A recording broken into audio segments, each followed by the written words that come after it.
Урматтуу телекөрүүчүлөр, бүгүнкү күндө саат 12-ге карата Кыргызстанда 26 жаңы коронавируска ошол тесттери положительный чыккан 26 жаран катталды. Аларды региондорго бөлсөк, Жалал Абад областында 13, Ош областында 6, Чүй областында 2, Бишкек шаарында 4, Нарында 1 киши. Жалпы 84 киши бүгүнкү күнгө ошо коронавирустун тести положительный болуп чыккан. Бардык ошо жаңы катталган 26 кишинин жанагындай контакт болгон адамдардын азыр биздин адистер изилдеп, биринчи этап, экинчи уровень деген ошо контакт жарандарды азыр изилдеп, анын бардыгын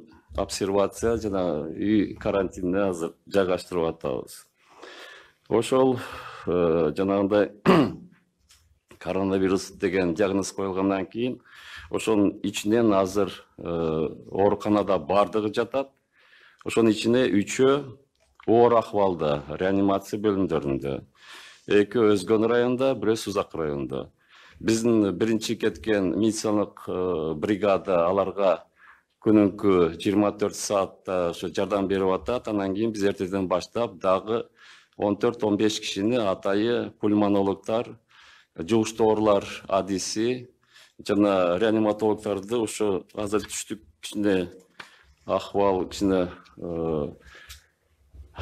өзгөчө болуп атат. Ошон үчүн ошол жака жөнөтөлү деп атабыз.